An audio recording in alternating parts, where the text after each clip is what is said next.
बिस्मिल्लाहिर्रहमानिर्रहीम। अस्सलामुअलैकुम dear students, कैसे हैं आप सब लोग। उम्मीद है आप लोग ठीक ठाक होंगे और इन छुट्टियों को, इन ऑफ डेज़ को एंजॉय भी कर रहे होंगे, एसओपीज़ को भी फॉलो कर रहे होंगे, अपना भी ख्याल कर रहे होंगे और अपने प्यारों का भी ख्याल कर रहे होंगे और उसके साथ साथ अपने इन ऑफ डेज़ को आप यूज़फुल भी बना रहे होंगे। कैसे? हमारी ऑनलाइन क्लासेस को रेगुलर लेकर और उसके साथ साथ कुछ नई चीज़ सीख कर। डियर स्टूडेंट्स, जैसे कि आप लोगों को अब शायद अब तक मालूम हो चुका होगा और चूँकि ख़बर ऐसी है जो कि जंगल में आग की तरह फैलती है कि आप लोगों के जो हैं वो एग्ज़ाम्स बहुत जल्द एक्सपेक्टेड हैं और इसके बारे में आईयूबी यानी इस्लामी यूनिवर्सिटी ने अपना शेड्यूल जो है वो रिलीज़ कर दिया है। और अगर आप उसके जो है ऑफिशियल पेज पर जाएँ इस्लामी यूनिवर्सिटी के, तो आपको वो नोटिफिकेशन मिल जाएगा, जिसके मुताबिक एंड ऑफ सितंबर में यानी 30 सितंबर से आपके एग्ज़ाम्स को स्टार्ट करने का जो है वो बताया गया है। और इस सिलसिले में जो आपकी फ़ीस को फ़ी पे करने की जो डेट आई है वो आपकी जो है वो अगस्त की 7 डेट है। वो notification, if I am not wrong, वो नोटिफिकेशन आपकी जो है वो उसमें यूनिवर्सिटी की वेब पर मौजूद होगा। आप लोग इसको पढ़ लें और जो है वो अकॉर्डिंग टू कॉलेज इंस्ट्रक्शंस आपको जो भी इंफॉर्मेशन मिलती है, आप उन डेट्स में जाकर अपनी फ़ी को जो है वो सबमिट करें और अपने थर्ड ईयर की तैयारी को दोबारा से स्टार्ट कर दें। चूँकि फोर्थ ईयर और जो हमारी गुज़श्ता थर्ड ईयर, हम लोगों को अब ये पता चल चुका है कि फ़िलहाल हमें थर्ड ईयर के जो है एग्ज़ाम्स देने हैं। तो यहाँ पर आज मैं आपके लिए नया फोर्थ ईयर का जो है कोई नया टॉपिक लाने के बजाय दोबारा से थर्ड ईयर यानी फ़िज़िकल ज्योग्राफ़ी का एक टॉपिक लेकर आई हूँ और उसका मकसद सिर्फ यही है कि आप लोगों की जो है वो रिवीजन हो सके। यही वजह है कि आपको आज जो है वो रीजनल ज्योग्राफ़ी या पाकिस्तान ज्योग्राफ़ी की बजाय फ़िज़िकल ज्योग्राफ़ी का टॉपिक मिलेगा।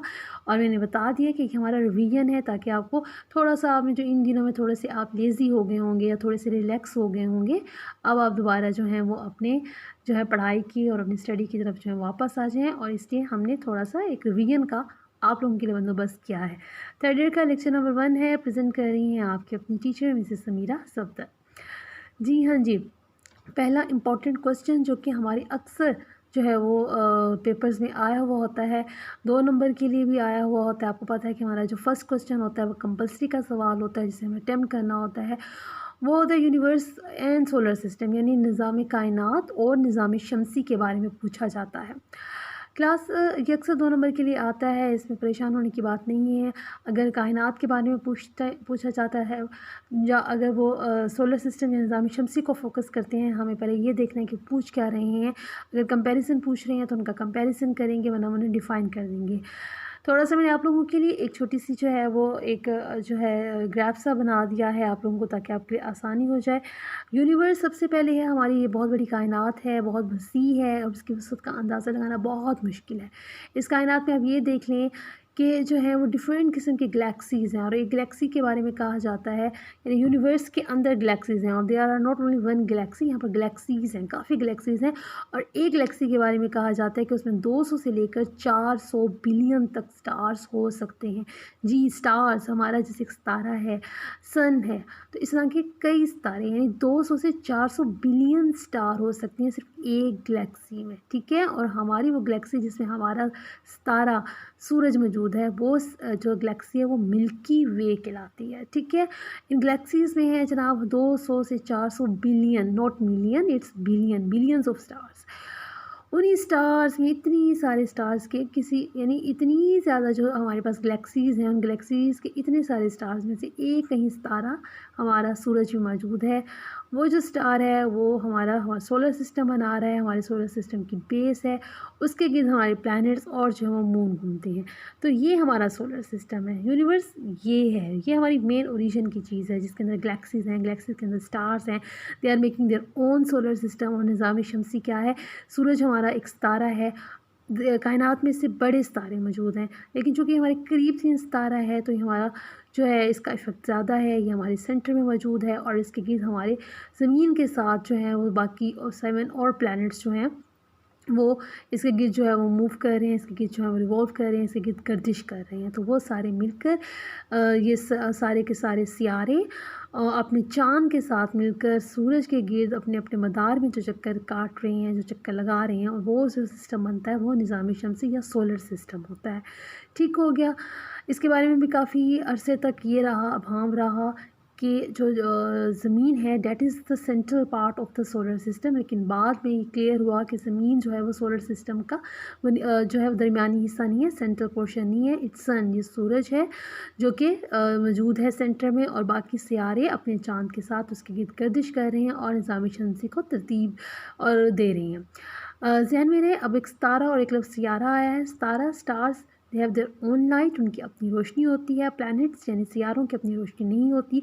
सूरज एक सितारा है, ज़मीन एक सियारा है, इनकी अपनी रोशनी नहीं होती। जब इन पर रोशनी पड़ती है तो रिफ्लेक्शन में ये ज़रूर शाइन करते हैं, चमकते हैं, लेकिन इनकी अपनी सोर्स ऑफ लाइट नहीं होती। क्लियर हो गया क्लास? यूनिवर्स और सोलर सिस्टम का थोड़ा सा आपको डिफरेंस। यूनिवर्स हमारी बहुत वसी है, इसकी वसअत का अंदाज़ा लगाना मुमकिन नहीं है। उसके बाद ये अच्छी सी आ गई हम लोगों ने। अच्छा, उसमें एक और चीज़ भी बुला दूँ, आप लोगों को अब तक पता तो चल ही चुका है कि हमारा जो सिस्टम है, सोलर सिस्टम, हम अमूमन पढ़ते आए हैं कि it consist of sun and 9 जो है वो प्लैनेट्स हैं जिसके गिर्द मूव कर रहे हैं। लेकिन प्लूटो को 2006 में निकाल दिया गया था क्योंकि बहुत दूर है और इसका इतना इफेक्ट नहीं पहुँचता सूरज का। तो जनाब हमारे पास अब एक ही जो है वो मौजूद है, 8 अब हमारे पास सियारे मौजूद हैं जो सूरज के चक्कर लगा रही हैं और सोलर सिस्टम को बना रही हैं। ये हो गया। उसके बाद अब हम लोगों ने जो इंपॉर्टेंट टॉपिक पढ़ना है, जो अक्सर आपका लॉन्ग क्वेश्चन यानी 14 नंबर का सवाल आता है, वो आती हैं थ्योरीज़। किसके बारे में? Regarding the origin of the earth, यानी ज़मीन के आगाज़ के बारे में डिफरेंट जो है वो आपसे नज़रियात पूछे जाते हैं कि कैसे वजूद में आई हैं। यहाँ पर हमारे पास जो इम्पोर्टेंट है, आपके बुक के अंदर इस्लामिक पॉइंट ऑफ व्यू का जिक्र नहीं है, लेकिन हम ज़रूर करेंगे क्योंकि बीइंग ए मुस्लिम हम लोग अपने जो है वो अल्लाह ताला पर भी मान लाती हैं, उसकी बुक्स पर, उसकी किताबों पर भी जो उसने भेजी हैं अपनी अम्बिया कराम पर, उन पर भी मान लाती हैं।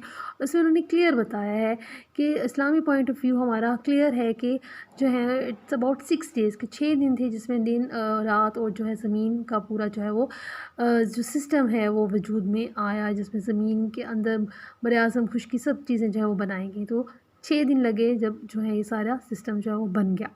ये हमारा इस्लामिक पॉइंट ऑफ व्यू है। उसके बाद हम डिफरेंट थ्योरीज़ पढ़ेंगे जिन्होंने ओरिजिन को बताया, जो है ज़मीन किस तरह वजूद में आई उसके बारे में उन्होंने डिफरेंट अपने आइडियाज़ दिए। सबसे पहले जो हमारे पास थ्योरी है वो लेप्लेस की एक थ्योरी है। लेप्लेस की थ्योरी है ये, लेप्लेस जो है इसका प्रेजेंट करने वाला साइंसदान था, फ्रांसीसी जो है वो साइंसदान था। इस थ्योरी का नाम है निबुला थ्योरी। ये उसने प्रेजेंट की थी 1789 में। ठीक है, निबुला थ्योरी 1789 में प्रेजेंट हुई। किससे? लेप्लेस ने इसको प्रेजेंट किया, वो वाज फ्रेंच। तो उसके जो है उसके मुताबिक एक जो है कायनात में एक बहुत बड़ा जो है गैसों का एक मजमुआ था। उस मजमुए को उसने नाम दिया निबुला का। उन गैसों के अंदर चूँकि हाइड्रोजन हीलियम की मौजूदगी की वजह से डिफरेंट किस्म के रिएक्शंस जो हैं वो हो रहे थे। उन रिएक्शन के नतीजे में क्या हुआ, इसका बहुत बड़ा हिस्सा जो है वो उससे अलग हो गया। ठीक है, और उस हिस्से की फिर आगे मुख्तलिफ डिवीजन्स होती रह गई। लेकिन चूँकि जो पेरेंट मटीरियल है उसका जो ग्रेविटेशनल पुल थी, जो कशिश शक्ल थी, उसने इन टुकड़ों को ज़्यादा दूर नहीं जाने दिया और वो टुकड़े उससे अलग ज़रूर हो गए, लेकिन उसके गिर्द मूव करना शुरू कर दिया। आहिस्ता आहिस्ता वो ठंडे होते गए और वो टुकड़े चूँकि डिफरेंट साइज़ में थे, वो डिफरेंट ऑर्बिट्स में अपनी मदर बॉडी के गिर्द, जिसे कि लेप्लेस ने निबुला का नाम दिया, उसके गिर्द जो है वो मूव करने लग गए, हरकत करने लग गए। ये थ्योरी निबुला की थ्योरी कहलाती है। उसके मुताबिक जैसे जैसे पार्ट अलग होते गए, वो ठंडे होते गए, वो डिफरेंट जो है डायरेक्शंस में और डिफरेंट जो है वो साइड्स डिफरेंट डिस्टेंस से अपनी मदर बॉडी के गिर्द घूमने लग गए।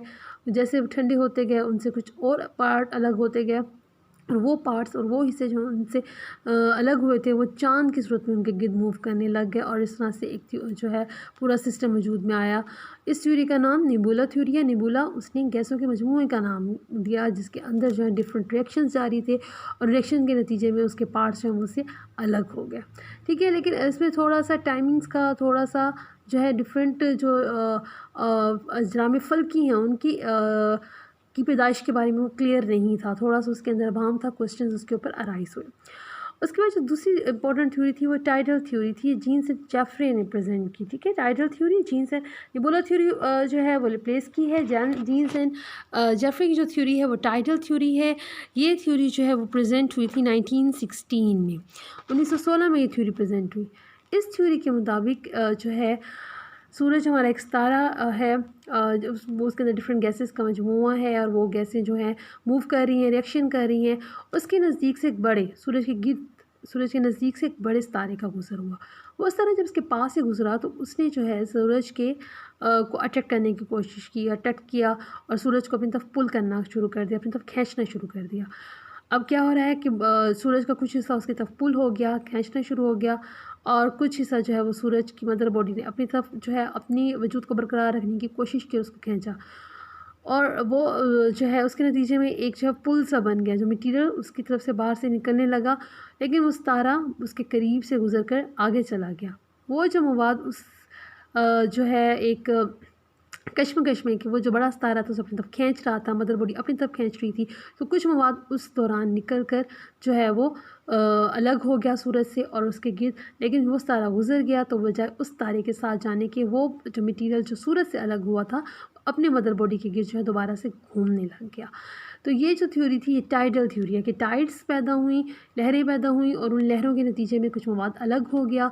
वो मवाद आहिस्ता आहिस्ता अभी जब वो सूरज से अलग हुआ तो उसकी मूवमेंट जारी रही, वो साथ साथ ठंडा भी होता गया, उसमें से कुछ मवाद मज़ीद बाहर निकला और उन्होंने वो जो अपने मदर बॉडीज़ यानी उन छोटे टुकड़ों के गिर्द मूवमेंट स्टार्ट कर दी। हमने उसको जो है वो नाम दिया मून्स का।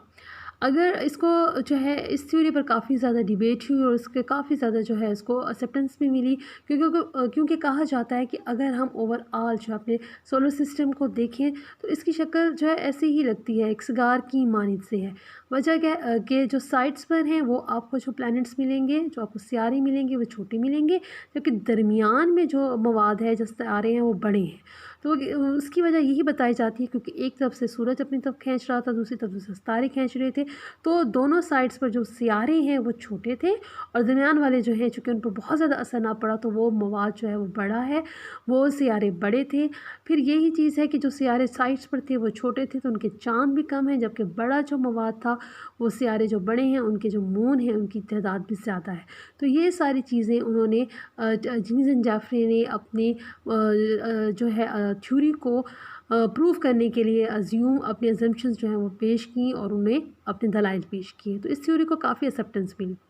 एक और important theory regarding the origin of the earth ज़मीन के वजूद में आने के बारे में जो एक और इम्पोर्टेंट थ्योरी है वो है बिग बैंग थ्योरी।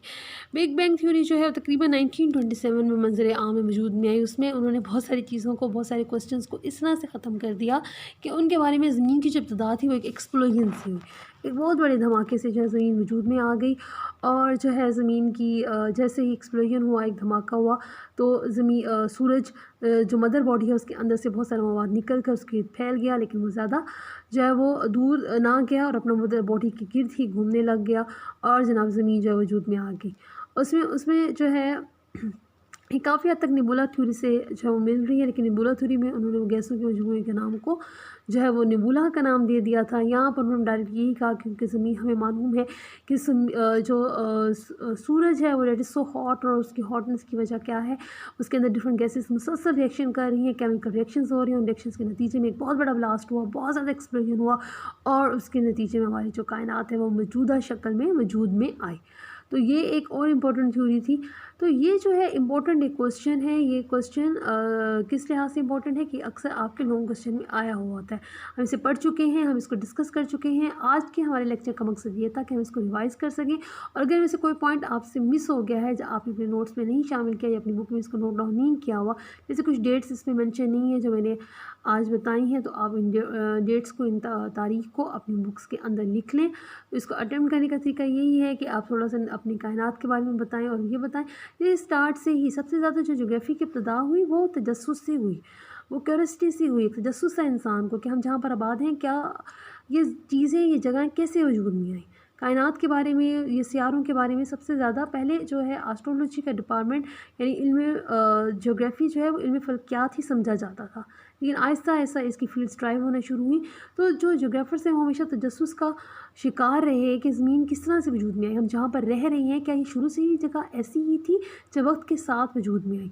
तो इसके बारे में डिफरेंट थ्योरीज़ हैं। हमें मालूम है ज्योग्राफी का जो सब्जेक्ट है वो दरअसल इंग्लिश के लेटर डब्ल्यू पर डिपेंडेंट है कि हमेशा ज्योग्राफर्स होते हैं वो हकीकत के पीछे, फैक्ट्स के पीछे होते हैं। What, why, where, who, whose. तो इस किस्म के क्वेश्चंस के जवाब में जो है वो तैयार रहते हैं। तो ये सारी थ्योरीज़ थी जिन्होंने बहुत ज़्यादा एक्सेप्टेंस हासिल की, जिन्हें बहुत ज़्यादा पज़ीराई मिली ज़मीन के वजूद में आने के बारे में। डिफरेंट जो है नज़रियात थे। अभी भी ब्लैक होल एक थ्योरी जो है वो काफ़ी जो है मंजर आम पर आई है और उससे जो है साइंसदानों को काफ़ी जो है वो हेल्प मिल रही है अपनी रिसर्च को कंटिन्यू करने में। लेकिन एक बात ज़हन में रखिएगा, ये सारी थ्योरीज़ हैं। थ्योरीज़ जो होती हैं it is not law. Theories एक आइडिया होती हैं। वो इनमें से अब कोई आइडिया बहुत ज़्यादा हिट हो गया होगा, मशहूर हो गया होगा, लेकिन ये थ्योरीज़ जो होती हैं वो हमेशा अज़्यूम्ड होती हैं, किसी न किसी असम्पशन पर बेस कर रही होती हैं, किसी न किसी मफ़रूज़े पर होती हैं। ये लॉ नहीं होती। जो लॉ होता है वो हमेशा प्रूव्ड शुदा चीज़ होती है। तो अभी तक कोई regarding the origin of earth आपको मुख्तलिफ अच्छी थ्योरीज़ ज़रूर मिलेंगी, लेकिन हर एक में किसी न किसी हद तक किसी अभाम पाया जाता है। ये इंपॉर्टेंट थ्योरीज़ हैं, आपके सिलेबस में शामिल हैं, आप इसको रीड आउट करेंगे तो आज आपका बहुत इंपॉर्टेंट टॉपिक जो है वो रिवाइज़ हो गया है। यकीनन आप बस इसको रीड आउट करोगे तो आपको दोबारा से क्लियर हो जाएगा। तो अभी से तैयारी अपना जो है वो स्टार्ट कर दें। कल जो है हम फिर इंपॉर्टेंट क्वेश्चन को रिवाइज़ करेंगे इंशाल्लाह। उस वक्त तक अपना ख्याल कीजिएगा और पेपरों की बहुत अच्छी से जो है वो तैयारी कीजिएगा। Thank you so much.